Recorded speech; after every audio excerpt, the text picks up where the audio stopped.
the following. As soon as the PowerPoint starts. There's no problem with it. Okay, it's about to start.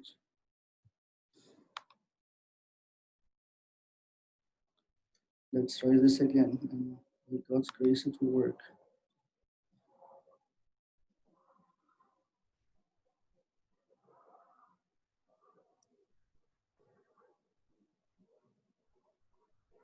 Okay. I hope that you all see it. Just I'm crammed here because of the length of this wire. So I hope that you can all see the screen. Maybe if you can put it forward a little bit. So the umbrella of this work is that whether we are inside the church or outside the church, we will not achieve depth unless we have no doubts about our faith. So I love logic very much, and I think that logic is not opposing to faith by any means. And our presence here in the United States is a blessing because it's a very research-oriented society. So developed a class that's given in the seminary over 16 weeks, just to give you an umbrella and where we are in it, because it's not just the logic of today, it covers several things. I just want to give that why we're doing this is that we cannot get deeper in our faith unless we have no doubts about the faith. Apologetics is not just research. Apologetics is, in fact, preaching. Be ready to give an answer to everybody. And that's the verse that's biblical. It's not an option, but in your hearts revere Christ as Lord. That's Christianity. Always be prepared to give an answer to everyone who asks you, to give the reason for the hope that you have. So we have to give an answer to anyone. The word answer here is also defense. Defense in Greek is apologia. Apologia, that's where the word apologetics comes from. It can be used as an apology as well, because we give an answer, we give an explanation while you're telling somebody, I'm sorry, and you explain. So it can work both ways. It usually linked to giving an apology, but in fact, it's giving an explanation or a defense. That's in fact 1 Peter 3:15. But do this not with ridiculing the other religion or making fun of somebody's thought. Do it in reverence. And here we need to understand this well, because within the church, it doesn't matter at all to not question your faith, but ask why. Because I believe very much that we have to understand why. I encourage very much in the sermons, link it once in a while to things related to why, because it's part of the way the faith should be delivered in the United States. The big picture of the whole class is actually 4 levels. And this comes from work since I stepped foot in this country, working with the youth before the internet, as they grow with the internet, the research, the whole environment of how things are done here, papers, conferences, presentations, almost 4 times per week when we are in grad school about different topics. So that's led to, like, how can I explain my faith? I can't approach anybody just from the Bible. So I divided into 4 levels. Level 1 is the toughest, and it takes nonstop about 24 hours without even doing the philosophical part. So it's 4 parts: science, history, logic, and philosophy. What we started today and last time, if you were not here last time, I will revise it for you. And we recorded it in Zoom, we can send it also. We did the historical part. Science covers evolution and cosmology in detail. History covers non-Christian sources, where is Jesus existing or not from the Bible. Philosophy covers 3 points. Does life have a meaning? Does life have a purpose? Does life have a value if God doesn't exist? This is pure philosophy. It requires big cups of coffee. And now I'm not stop in the morning, and then we try to do it. This is the hardest part. But it's also, it's multi-pronged approach. So level 1, I don't use the word God, don't use the word Holy Spirit, don't use the church. It's all pure logic. If you want to have a series on evolution, we can have it, and you'll see how we can give a very, very scientific argument, because in science you will get fooled by overlap with other creature, other species, just to be academic.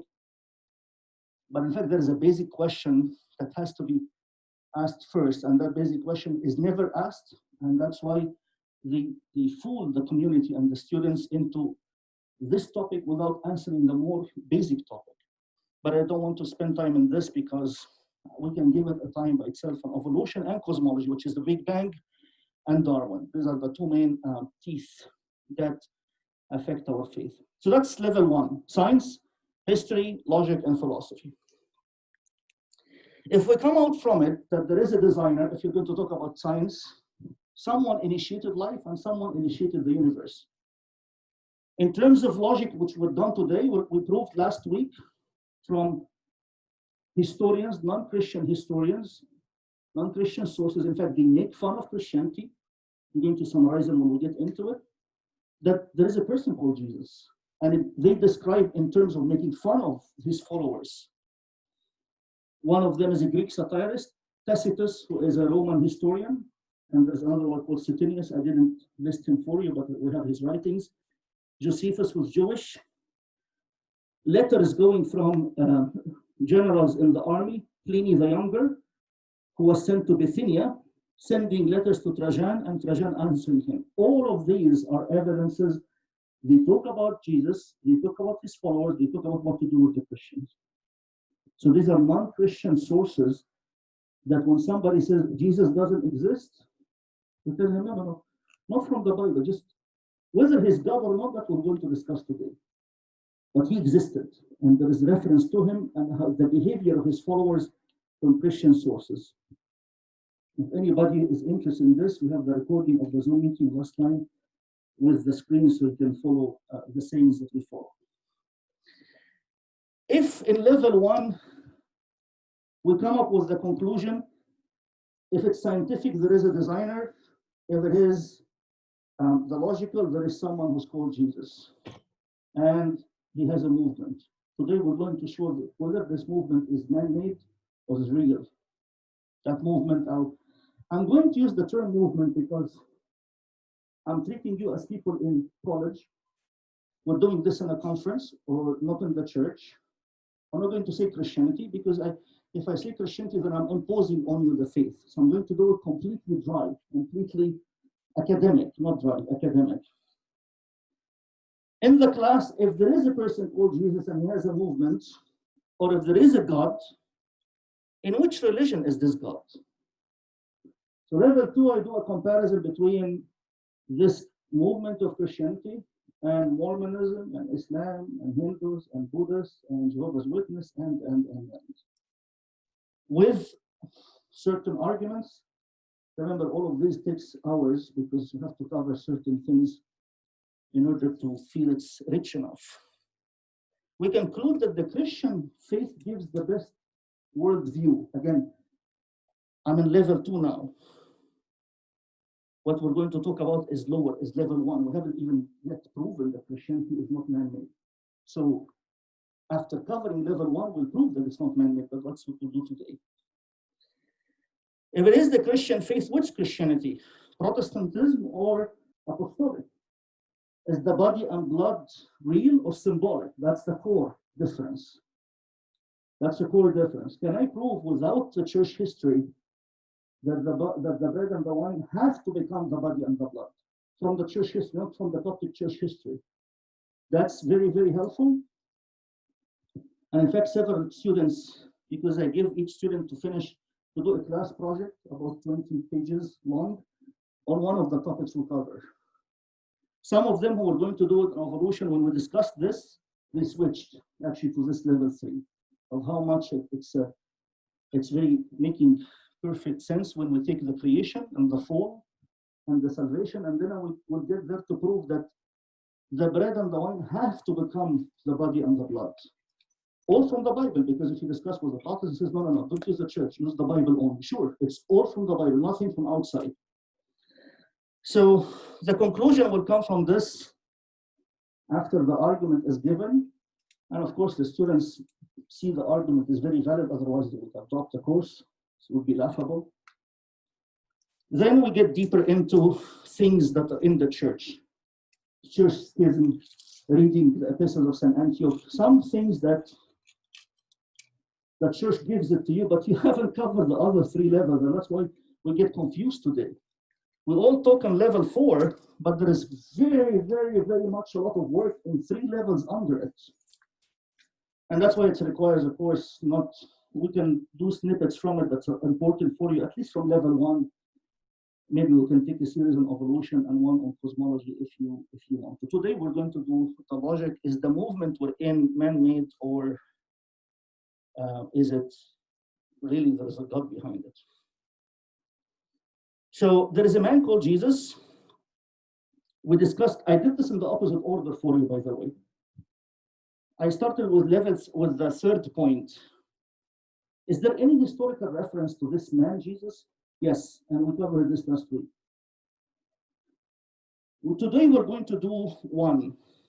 When we do 1, I use the reverse argument. I will prove to you that Christianity or this movement has no chance to succeed. And I want you to challenge this. Challenge my argument.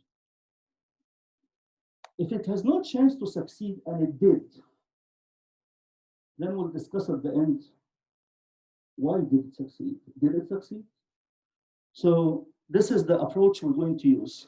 We're going to show by logic, which we're going to call it Christianity killers or the movement killers, that this thing we believe in has no chance after this man Jesus was crucified. The resurrection is unseen. The resurrection is a claim of people they say he resurrected. He could be liars. And that's why the topic is called, is Christianity man-made or not? The disciples could be liars. So we'll see today. So that's anybody have a question? Is this clear? The argument that we're going to use? We're going to give an argument that this movement, that this crucified man has no chance to succeed. History says people are following him. For you to get you on the same page, we're going to take one person only from history, just to get you on the same page quickly, just to show you the context of it. I'm going to get into these. So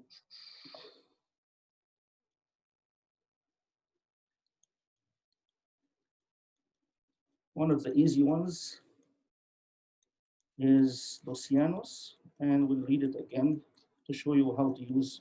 Well, I'll do the Talmud as well, because the Talmud is Jewish.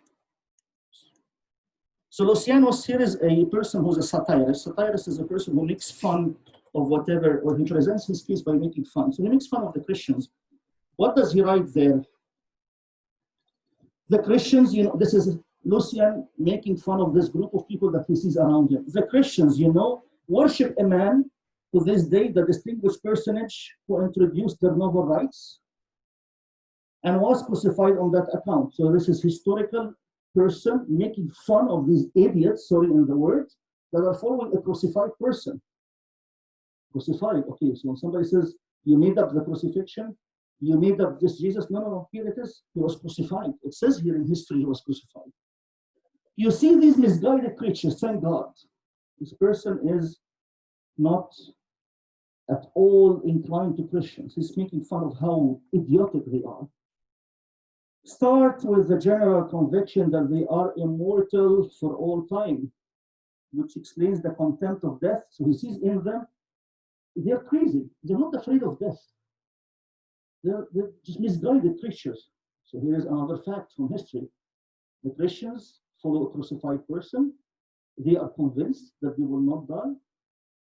He puts that in his mind. They behave this way, and he's making fun of it. Lucian is in the 2nd century, by the way. What we're discussing is not the Crusades. What we're discussing, 1 week after Christ ascended, what happened? 1 month, few months. It shouldn't have lasted more than a few months. I'm going to show you that it shouldn't have lasted. He's making fun of them. These people are idiots. But they are not afraid of death. That's how says they're crazy. And then it was impressed on them by their original lawgiver, so they have somebody they follow, that they are all brothers from the moment they are converted. That's what they believe in. He's not believing in it. He's just thinking how they are deluded. And deny the gods of Greece. So that's very clear. They deny the gods of Greece. All of the gods around them, they don't worship them. And worship the crucified sage, the one on the cross. They call him God. They worship him. And they're making fun of them. And live after his laws. All this they take quite on faith, with the result that they despise, that's an evidence, the behavior of the Christians or the behavior of the people of the movement of the crucified sage. They despise anything they consider common property. So that's historical evidence. There is a person called Jesus who was crucified. He has followers. These followers were misguided preachers because they feel they are brothers, they feel they are eternal. They go to death despising it. What is this craziness? Okay, we didn't discuss last week, and I wanted to show it to you today, the Talmud. What is the Talmud? What is the Talmud? It's something Jewish. Is there any Jewish reference to Yeshua? So the Talmud is a compilation of commentaries on the Old Testament. The written commentaries are called the Mishnah. The oral commentaries are called the Gemara. Mishnah plus Gemaras, or the Gemara, is equal to the Talmud. Think of it as the commentary on the Old Testament. There is the Babylonian Talmud, which is done in the exile, was compiled, and there is the Jerusalem Talmud. Let's read the Talmud itself. Is there any reference to this man? They're going to call him Yeshua, because that's the name of Jesus in Hebrew. So in Sanhedrin, this is the documentation of the Talmud. So in AD 70 to 200, this Tannaitic period where the Talmud has been compiled, and there's certain certain rabbis that compiled it, very, very known. So in Sanhedrin 43a passage, it says the following. I'm reading from the Talmud now. On the eve of the Passover, Yeshua was hanged. So before they hanged him, because the term hang can be used for the crucifixion. I'm going to give you also reference to this. For 40 days before the execution took place, a herald went forth. This is, they are telling how it happened. 40 days before hanging him, a herald, an announcement, went forth and cried, "He is going forth to be stoned because he has practiced sorcery." Remember when he said by Beelzebub he cast out demons? Here it is, not from the Bible. That's his crime. And he's breaking the law of Moses. Healing on the Sabbath. Now it puts it in a very nice context. I'm not going to go to the Bible, but this is like, wow. What I read in the Bible is actually the reason is documented here. Besides the ego and the stone to take the credit from them and all of that stuff. But anyway, let's see how he made the case. And enticed Israel to apostasy, and he's telling them don't observe the law of Moses. Yeah, you can break the Sabbath. When Christ was teaching what the Sabbath is not man is not made for the Sabbath, but the Sabbath for man. So we have to focus on the mercy and doing merciful things. Healing on the Sabbath is not wrong. So they consider this apostasy. So this is the announcement. Anyone who can say anything in his favor, and if anybody wants to save him, come forward. We want to hear your case. Let him come forward and plead on his behalf. But since nothing, this is again in the documentation of Sanhedrin 43a. Actually, in fact, these are the minutes as if why they put him to death. But since nothing was brought forward in favor, he was hanged on the eve of the Passover. This is an evidence from the Jews themselves justifying why they killed Christ. Jesus, I'm not saying God or anything. So that's again a historical account recorded in the minutes for Sanhedrin 43a that this is the case against him. Sorcery and apostasy. And Yeshua will be hanged. I'm going to give you 40 days opportunity. Come forward if you want to say he's innocent. Since nobody came forward, this is the reference for it. Babylonian Talmud, translated by Epstein, London, so-and-so, 1935, volume 3, Sanhedrin 43a, page 281. All of these references are, I have the reference for them. The term hanged can be used for crucifixion. In fact, they are interchangeable. It refers to the crucifixion. The New Testament speaks of the crucifixion in the same way. In fact, kermamenos can be used to be hanging. Jesus is said to have been hanged. Kermamenos is the word hanged in Galatians 3:13. As were the two males killed at the same time, kermasthenton, the plural, Luke 20. This verb means hanged, and it was used to refer to the crucifixion. So the term hanged and crucified are interchangeable. So these are conclusions we can infer from the text. Number one, the fact of Jesus' death by crucifixion is mentioned there. They're going to hang him. The time of this event, which is mentioned twice as occurring on the eve of the Passover, that's very relevant to the time of the crucifixion. Three, that for 40 days beforehand, it was publicly announced that Jesus would be stoned.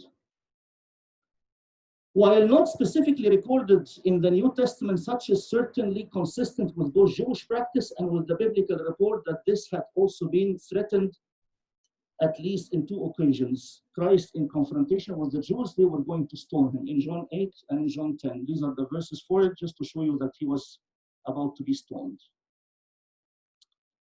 The verses are coming later, I put them later, just so that we don't lose the conclusions. Number four, Jesus was judged by the Jews to be guilty of sorcery and spiritual apostasy in leading Israel astray by his teaching. Five, it is also stated that since no witness came forward to defend him, he was killed.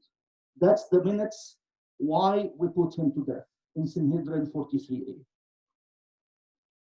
So here is two verses about stoning to show you that Christ was about to be stoned in multiple occasions, in John 8 and in John 10. Okay, let's get back to Christianity killers. So this is now a summary for those who missed last time. We covered more historical account, but I think this gets you on the same page.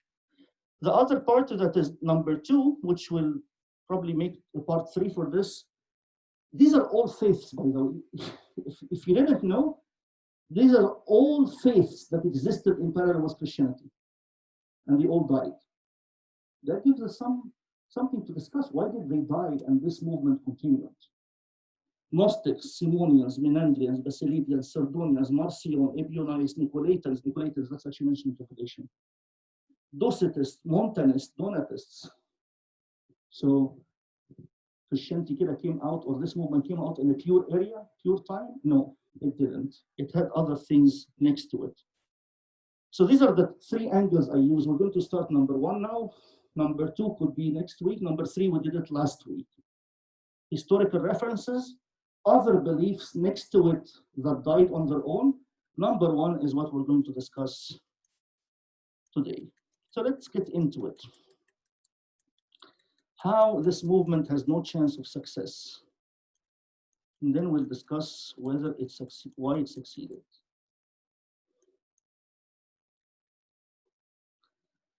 And I will make it harder for myself. I will not use the Old Testament. I will not use that this teaching is full of love.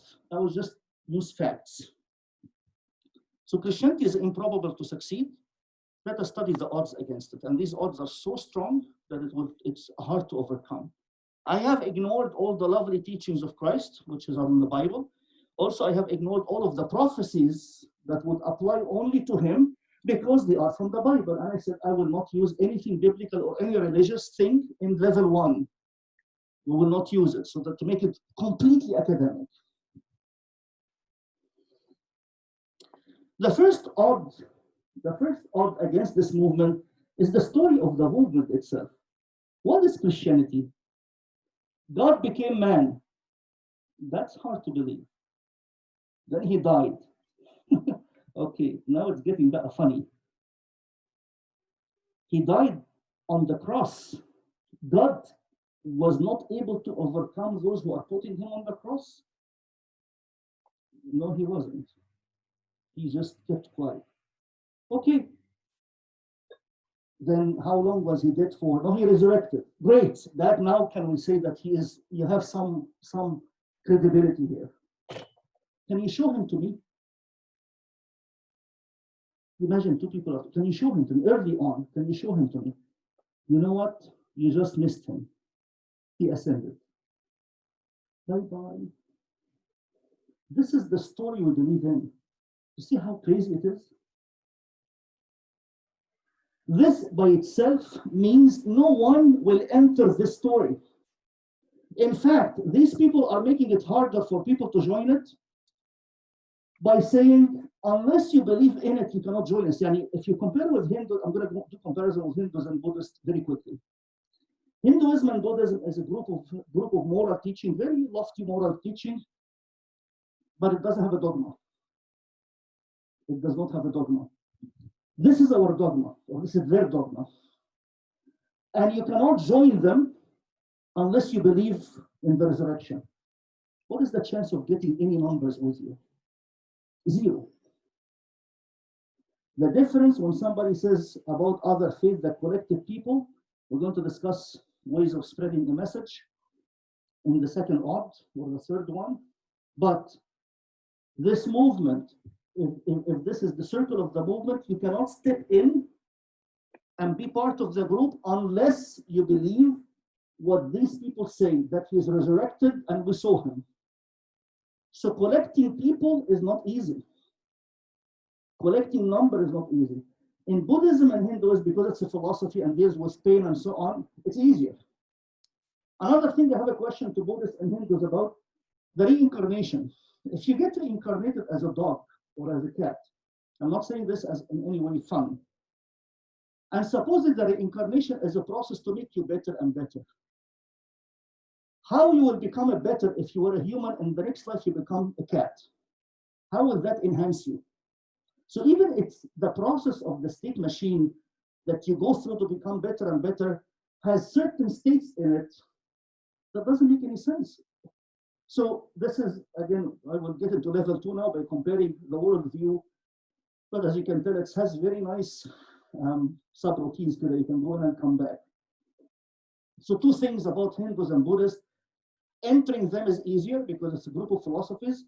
Entering this is hard because it is required to be part of this group that you believe is that this person called Peter, this person called John, when they say we saw him, you say yes, he's alive. Are you guys understanding how difficult this is? So the first odd against Christianity is Christianity itself. So here's a conversation that could happen between two people. The death and the ascension makes it very hard because you cannot regenerate him, you cannot reproduce him. I just have to believe them. Any questions so far? So the first odd, the first killer of the movement is what the movement is claiming for, and the fact it doesn't accept anyone to come to it unless they believe these people who saw him. So logically, how many people are going together? Let's see, that's just odd one. There is 6 of them, and they work simultaneously, not in series, together. So here is a conversation where person A, why should I believe in it? Person B, the resurrection. People saw him after he resurrected. Those who saw him behave differently. That's the part that's factual. And it's factual from Lucianus, not from the Bible. Lucianus makes fun of how these Christians behave. As he makes fun of it, it shows that they are very peaceful people. Person B, look at those who preach this. They have completely different view about the importance of life. In fact, Lucianus says the Christians are so gullible. It's not in this passage, another one. If you take their belongings, they will not sue you. They won't come after you. I have an evidence for this from the Bible in Hebrew chapter 10. The Christians who were in Jerusalem were so persecuted that they thought of going back to Judaism. And St. Paul, that's why he wrote the Hebrews, to protect them from going back. He says there, you are the ones who accepted the plundering of your goods joyfully. Everything you have, if you're Jewish converted to Christian, obviously in Jerusalem, it gets confiscated. So they thought, we can't live, we're going back. St. Paul told them, don't go back. I'm quoting this as an evidence. Also, When St. Paul preached, St. Peter agreed when he preaches in these rich areas to bring the donations to Jerusalem because the Christians in Jerusalem are not able to live. We're going to go back to live the faith. We have to support them. This is footnote. Let's get back. Odd number 2. If you want to spread a message, how would you spread the message? You say it, you stand behind it, or whatever happens to you happens. That's one way. The other one is with deceit. When we go to level 2, we do it in the class, when we convert to Mormonism, Joseph Smith, for example, was sought out by the government. He was actually assassinated because Joseph Smith and his followers said the United States should be under the Mormon church, not separation, under the church. The state should be swallowed by the church. So it was a threat. The army of the United States at some point was 8,000 soldiers. 3,000 of them were Mormons. So the Mormon faith is very, very military oriented. And he was sought out because he committed crime in Jackson County in Missouri. And he was sought out and they fled and so on. It has a certain history that we need to study. So that's secretly with deceit. I'm going to discuss in part 3, why would somebody start a religion? Second thing, by force. If you understand Arabic, which is, I think most of you don't, and if you do the formal Arabic of it that's on YouTube, for the Islam to be spread by the sword is a dogma, is part of the faith. If you hear clerics are saying this on YouTube, they're not ashamed of it. Because we have the right religion. If anybody doesn't believe in the right religion, the earth has to be purified from him. عشان كده Islam is part of it to take a land. It's not just a faith. It has to reach the government. So you like Islam deen wa dawla. Islam is a religion and state, not religion only. Caliphate. You have to own the land that you're in. طبعا here it's hard, but it's not going to stop. So with power and compulsion, all of the Islamic preaching happened by invasion. Egypt was invaded, Mecca was invaded, because it was a very rich area. Andalus is the Arabic word for Spain, was invaded. In fact, there is a covering for Christ's head when he was taken from the cross. There is the shroud in Turin, and there is something called the sedarium. In fact, the covering of heads, God's head as he was being lowered from the cross, is a piece of cloth that's kept in Oviedo. It was kept in another city, and when Islam entered, the church was afraid they would demolish it, and they moved it to North Spain to a city called Oviedo, and still today, has nothing to do with Veronica's handkerchiefs, which is a Catholic thing, but there is a certain wrapping that they wrapped Christ's head with as they were lowering him down from the cross. It's called the Sudarium of Oviedo. Third one, openly and with conviction, whatever happens, happens. And that's the option they used. What are the obstacles that you have as you're preaching? You have 3 opponents. First opponent, you're going to preach about God, and you're surrounded by people who know God أكتر منك. The Jews, that's the religious opposition. Second opposition, the Greeks. You're going to talk about philosophy, تعال come. The fathers of philosophy. تتكلم about gods and whatever, we're expert about gods. And then gods for everything. So the Greeks are there. Third one, the Romans. So imagine this group, bunch of women and men, 120. The total number of them is 120. حاجة يعني sample كده. And you have the Jews if you want to talk about religion. You have the Greeks if you want to talk about gods. You have the Romans if you just want to wiggle about anything. No chance. No chance. So odd number 1, you're preaching a fairy tale in the middle of opponents. Each one of them is expert in what you're trying to do. We're in odd number 2, the rest are 4. The punishment for preaching another God is not, معلش يا حبيبي, go and preach, or go and pray. No, we're going to kill you. And before we kill you, we'll torture you. That is the result. So even if you're trying to do it, you cannot do it with freedom. Remember, all of the faiths and the cults that started in the United States. All of the cults started in the United States. freedom of religion, freedom of expression. If you want to start any religion, to worship anything, you can go and record the non-profit organization. Says, I am the new church that worships whatever. Not a ridicule, but it is freedom. You can worship anything. So, remember, this argument is at the infancy, and many how things started, at the infancy of this movement. The movement that says that the one on the cross is God. Examples of invented religion. Did people invent religions and people follow them? Yeah, there is the 11 ones. We can take them in detail. Very, very fun to discuss. But there's also there's also Josephus mentions to us people who started a movement. This is the reference of it, Antiquities of the Jews, book 20, chapter 5. What does Josephus say? For before these days rose up Theudas, boasting himself to be somebody. I'm reading Josephus, Jewish historian. This is Theudas started a movement, boasting himself to be somebody, to whom a number of men, about 400, Christianity start, or this movement started with 120. Some of them are women. You don't have any power to start anything. The number of men who joined Theudas are 400. Joined themselves, who was slain, and all as many as obeyed him were scattered and brought to nothing. Where is Theudas today? What is his religion? What is his movement? Bye-bye. It doesn't exist. Another one. After this man rose up Judas of Galilee in the days of taxing and drew away much people after him. He also perished, and all, even as many as obeyed him, were dispersed. So I'm giving you an example from the same time where people started a movement, whether it's religious or political, and ended. Why? That's another odd. Why did this continue? And they don't have any weapons. There is nothing mentioned in history, nothing in the communication about this group that says they were revolting or resisting or holding weapons. Pliny the Younger was a general, exchanging with Trajan. Nothing mentioned about any military power of this group.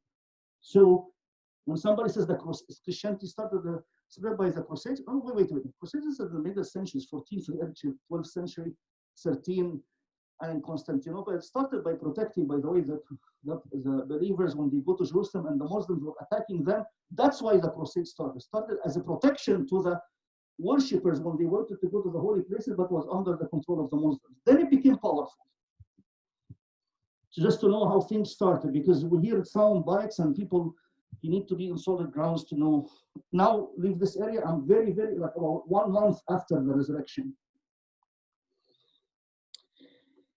There's actually an advice similar to this in Gamaliel in chapter 5 of the book of Acts, but I will not read it because we're not going to do any reference to the Bible. Odd number 3.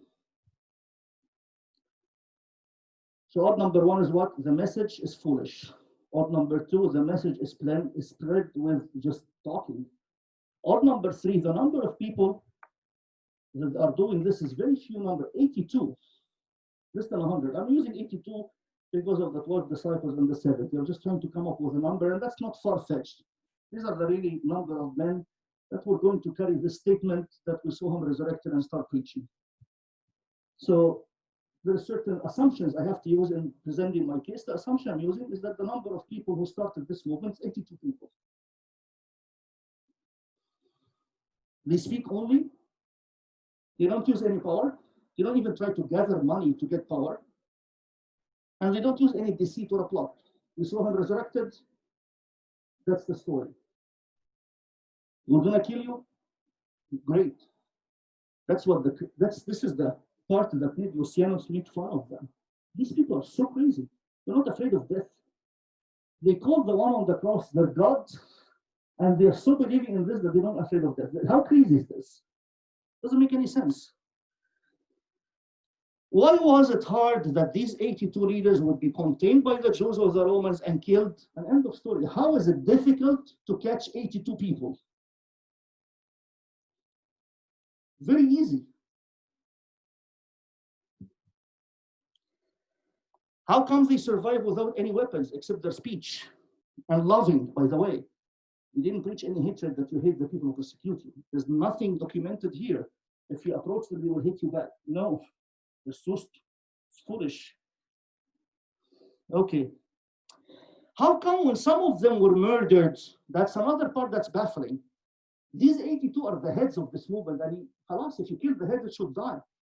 So how come, as you see them being killed, and they are crying for God, and God doesn't come to save them from being killed, how come people continue believing?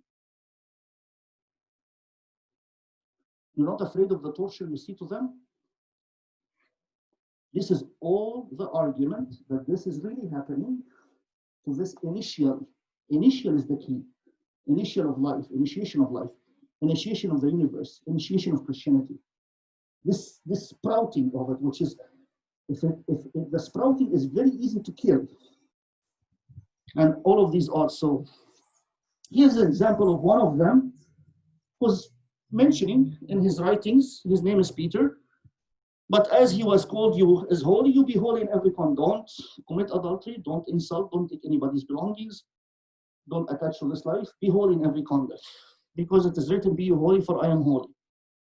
One of them who converted, he was such a powerful man as a Jewish, he converted to this movement for whatever reason, or not the reason, but for whatever reason. I can't mention the reason here because that would be biblical. And then he describes his resume. Circumcised the 8th day, yani very, very Jewish, observing the law, of the stock of Israel, because there is the stock of Israel and there is the Edomites. The stock of Israel, the children of Jacob, the Edomites are the children of Esau. So if you are from the Edomites, you're not from the stock of Israel. He's from the stock of Israel. Of the tribe of Benjamin, a Hebrew of the Hebrews, as touching the law, a Pharisee, yani very respected.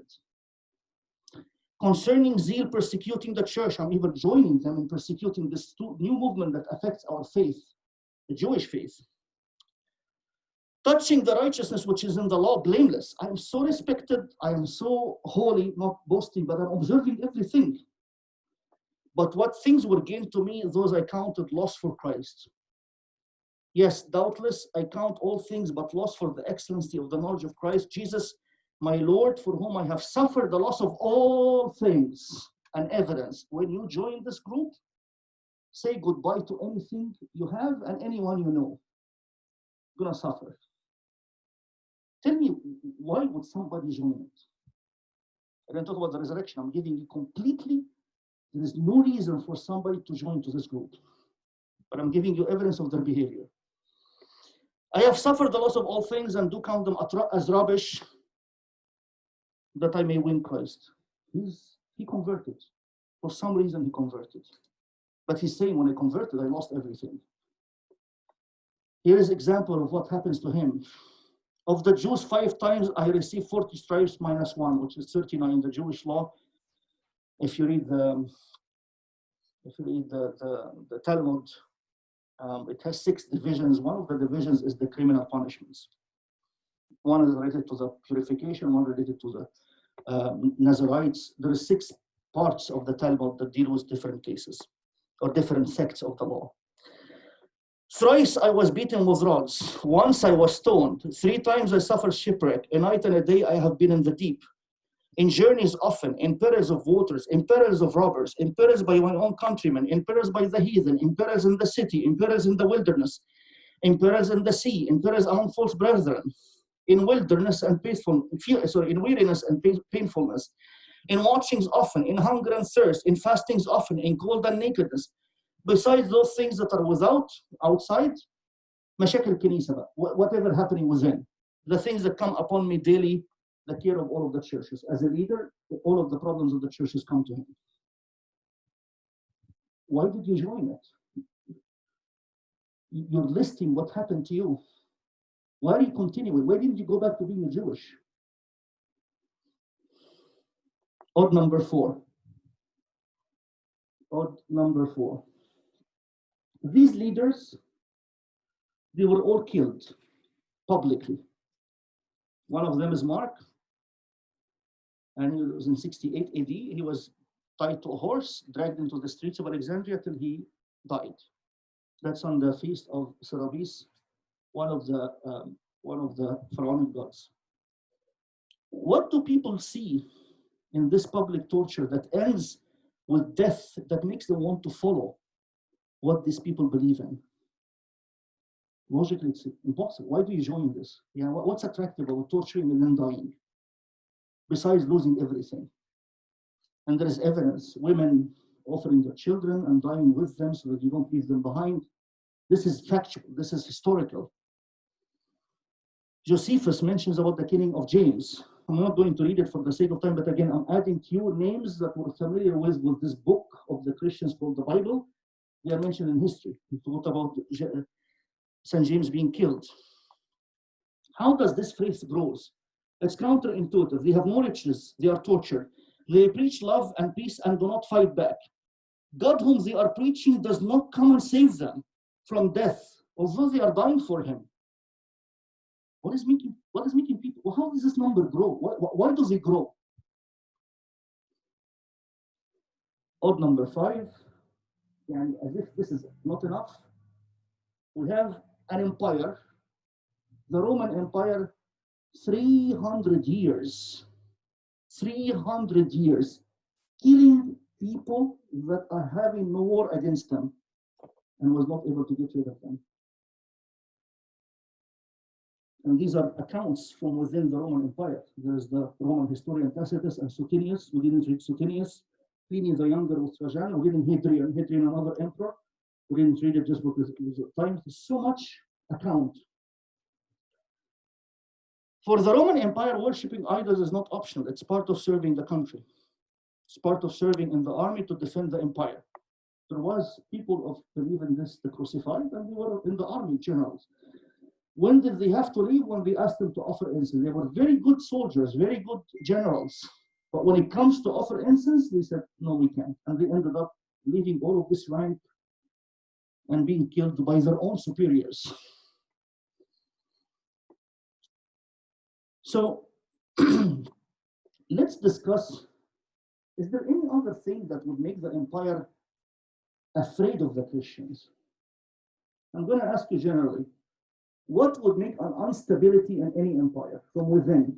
Not an army, don't tell me the military army, because they were serving in the army, it's no problem. But from within, what would make an empire implode?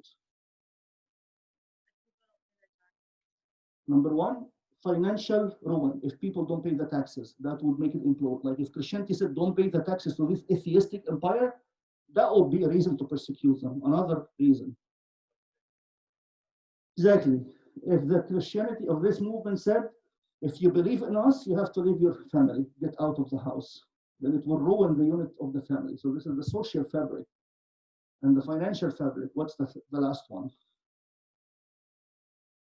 The last one is the employment fabric, which we're going to discuss it in a different way. So let's say, what did this movement say about the 3? That's from their teaching.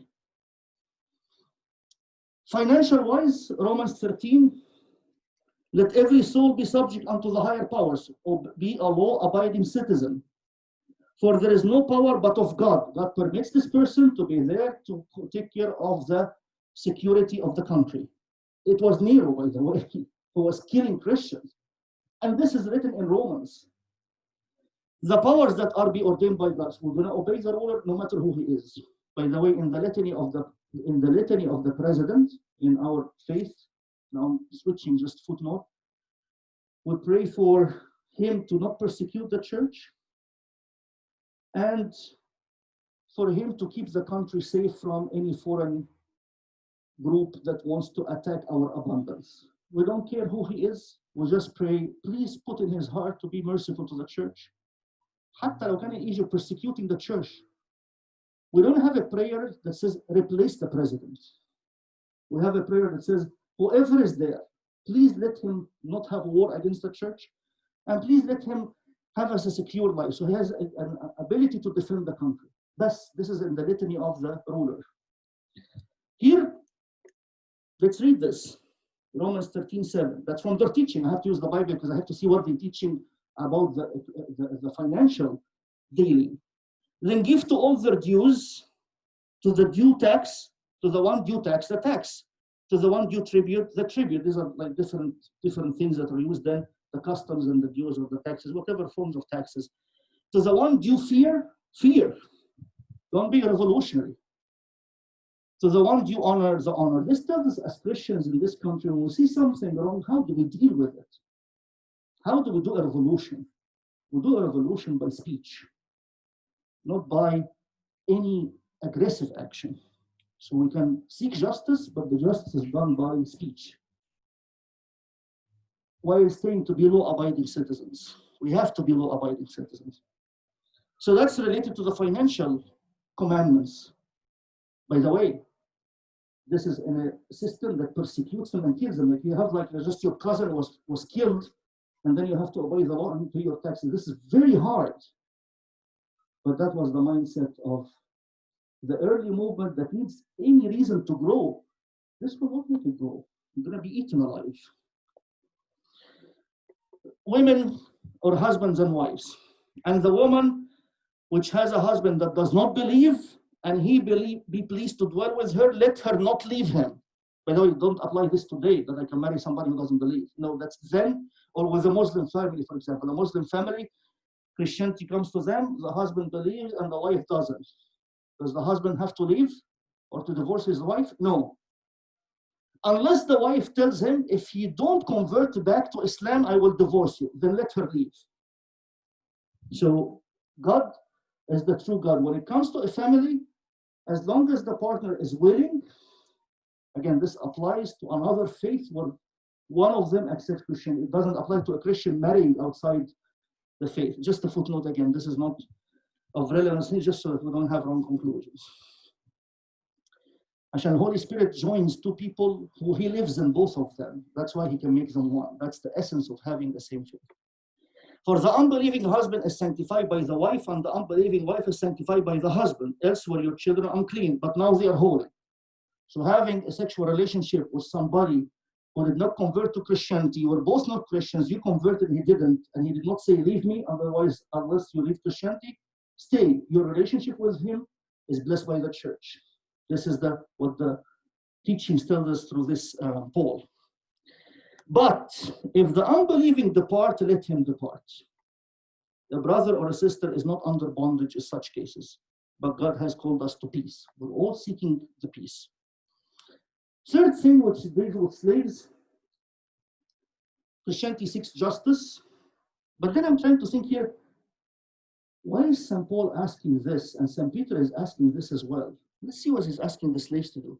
Servants, be obedient to them that are your masters according to the flesh, with fear and trembling, in singleness of your heart as unto Christ. Not with eye service as men pleasers, but as servants of Christ, doing the will of God from the heart, with good will doing service as to the Lord and not to men. Knowing that whatsoever good thing any man does, the same shall he receive of the Lord, whether he bond or free. So he's asking the slaves or the servants who are now believing in Christ, don't revolt against the masters. St. Peter says in his epistle, second epistle, chapter 1, first epistle, chapter 2, that you be obedient to your masters, even the evil ones of them. But where is the fairness?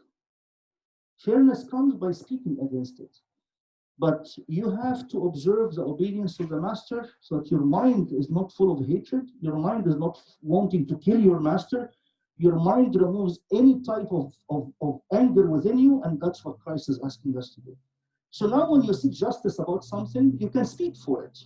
But what is my mindset as a Christian when I speak for justice? I speak for justice with the mindset of peace. But I can say, this is unfair, this is wrong. But I do it in a way that's Christian. This is if you want to know how to deal with things in a Christian way. So that's very important. Mina asked me last time when we did the meeting yesterday, we talked about Joseph, and Joseph was very quiet. When he was sold, when he was in prison, he never said, my brother sold me. He never said, Potiphar is the one who said, she's the one who's trying to seduce me. He never mentioned the names of the people who hurt him. He never did. And he was in prison. So that's the mindset, is that I have to speak against injustice in a very Christian way and seek justice. People can take a saintly method with themselves if they want to be quiet. That's an extra cross. But if you want to speak against the injustice, speak in a way with this is the mindset. please God give me peace with it. So that when I express myself, I'm not wanting to kill the person. For the masters who converted to Christianity, and you masters do this, for those who didn't convert, you would not hear this. Forbearing, threatening, knowing that your master also is in heaven, neither is there respect of person with him. So don't think since you have a slave working for you can do whatever. If the person is not believing, of course they do horrible things to the slaves. And the slave's life then is unbelievably, he's nothing. He's nothing. And yet Christianity asked them, do not revolt. So this part is amazing, that any chance, if Christianity asked the slaves to revolt, Christianity would have grown very quickly. Why didn't they do this? Because God wanted them to become model citizens, saints, really saints. And this sainthood is what paid off. So how do we learn from it today? If I cannot do this today, at least when you ask for your right, ask for it in a very law-abiding way, peaceful way. And keep at it, but in a law-abiding way. So the new movement respected the economics, respected the marriage, respected the employment. This is the stability of the Roman Empire. So Christians inside the Roman Empire did not cause any threat to the empire. And the evidence was listed here. There's nothing that threatened the empire. The only thing that threatened the empire is that when Pliny the Younger went to Bithynia, said that the temples are empty. People are leaving it and converting to Christianity. Yeah, we can't help this. Although Christianity is not easy to believe in. Okay, so the last odd, very, very quickly. Sorry, we're still in the fifth odd. I just want to tell you how difficult this fifth odd. We're going to go through the emperors in 1 minute. First one is Nero. Second one is Domitian. Third one is Trajan. Trajan actually is the one that exchanged messages with Pliny the Younger in Bithynia. Marcus Aurelius, Septimus Severus, Decius. That was horrible. The time of Decius' persecution was horrific. In Decius, if you are a Roman citizen, before Decius, you can have a due process. At the time of Decius, he removed the due process from any Roman Christian, just death like anybody else. Valerian, Maximian the Thracian, Aurelian, and then the great persecution is Diocletian and Galerius. This is 10 emperors persecuting Christianity very, very strongly for 300 years. That's odd number 5. We had 4 before it. That's the 5th one. These are in detail, but I will not cover it. And historical things around about them. Last one, the scoffers. Okay, somebody believes in Christianity based on the disciples. Why is the disciples not liars? Because when you look at their lifestyle, anybody would start a religion for power and money. That's what you get when you start a religion. Islam, Jehovah's Witness, Adventist, that's why if somebody leaves them, they shun him out. In Islam, they shun him out and make him eligible to be killed. It's actually serving God if you kill a person who's an apostate from Islam. So there is now religion by power. What happens to you if you leave Christianity? Nothing. We pray for you to come back. That's all. So if the resurrection is not real, it's very simple. Either the resurrection happened or it didn't happen. If the resurrection happened, that makes sense because now people are dying for something real. The resurrection didn't happen, then who are the liars? Who are the liars? The people who invented, well, the resurrection is an invention. It didn't happen. They went into the tomb, they found him dead, they took the body, they hid the body, and they said he what? He resurrected. That would be the resurrection. Would you die for something you invented? You yourself, you made it up, and you're going to go to death. Would you die for something you know it's a lie? You made it up. Impossible. So why do Muslims are martyrs? Muslims are martyrs for something they believe it's true. Muhammad lied, but they believe it's true. That's different than the 82 apostles. Because if they invented the lie, nobody is crazy to die for something he invented. Are you guys getting the idea? You cannot die for something you made up. And it's not one or two, it's the 82 who started it. So that's the essence. And their lifestyle and how they did not ask for any money. In fact, when they got busy with money, they assigned 7 deacons to take care of the money and serving the poor.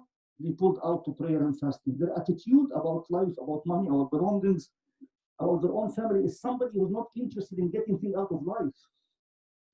So the behavior in the empire, the improbability for 82 people to die for something, all of them for something they invented, that's complete lunacy. And they gain nothing out of it. Yani, even if they do this, they would gain something out of it, like richness, money, they're able to control the people, nothing. Jehovah's Witness, the leaders are filthy rich. Same with Mormonism. Muhammad, when you have an invasion, he has to get 20% of everything you get out of the war. 20% goes to him. Land, women, children, men. Goes to the prophet. He gets a profit out of it. So man-made movements, their leaders have to benefit. This is not man-made because the leaders, they died all for them for this. And then the sixth odd is the scoffers. The scoffers is another challenge to Christianity because they believe in Christianity, they come into the circle, and then, okay, he's coming soon, he's coming soon, he's coming soon.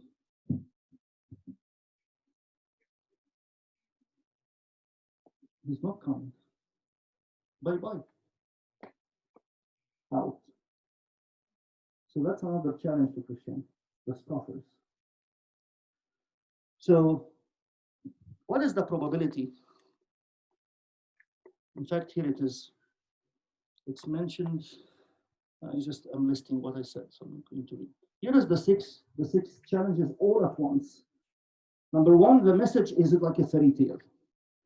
Number two, the message you're spreading just by talking, no army, no political power. You don't reach the Senate of the Roman Empire to help you like get something going. No. Three, very small number, 82 people. That's hardly a number to start anything. I mean, in Sudan and Galilee, there were 400 men. Four, these 82 are the heads of this movement. They were all executed. What is the next? How are they going to continue? It did. It did. It's counterintuitive. The severe persecution of the ruthless Roman Empire for more than 300 years. 300 years killing them. And for Akhir, they continued. Six, the scoffers have a point. You say he's coming soon, and he didn't show up. I'm not going to stay. I'm suffering everything. So those who came in can leave. He might leave. It doesn't guarantee when somebody comes into it, he stays. No. You have an exit as well. In fact, there is a certificate called libellum. If you offer incense to the idols, you take this libellum. So when you're asked by another governor to offer an incense, you show him this libellum and says, okay, fine, you did it once, it's okay. So people who were afraid of the persecution, the torture, they offered incense. Those who didn't, we have them in the Synaxarium. And that's the core. Fashikera, I'm asking you, what are the chances? What are the chances for these six things acting at the same time, all of them? What is the chances of movement to come out from them? Without military force, without political force, without financial force, nothing. Impossible. Or probabilistically, if you use probability terms, the likelihood is very low. That's how we say that. How did this, the faith is not, or there is nothing with human power that was in it, plus the six challenges for it, and yet today we believe in it because the resurrection is true. Nothing would satisfy that these six killers exist and you still exist out of it unless Jesus is God, because this cannot be fought by human power. If you mention Islam, That is by military power and invasion and torture and rape and everything. Jehovah's Witness, more details, but all of them, they require you wire your bank account to the church. If you have spoken to a Mormon, they have to wire their bank account to the church. It's not optional. They thrive on power. And we can take them on. Buddhists and Hindus, they don't have a dogma. It's easy to collect people because it deals with pain and suffering, how to deal with it, and you can take it in and then it will disappear. There's so much teachings about pain and suffering. So people are wanting to hear about pain and suffering. But this talks about the fact. And you can't enter the group unless you believe in that fact. Jesus Christ is God and he rose from the dead. In fact, that would be the only way for this to succeed, because humanly it's impossible. Make sense? Okay. I couldn't stop in the middle because we have to have the whole package today. If you want to discuss next week, who are these other beliefs? What did they believe in? Why did they die? And Christianity continue? This is an important part for the three-legged stool that we're presenting here. Okay, so if you have any questions, thank you all for being here so much. Let's pray. I don't want to keep you any longer.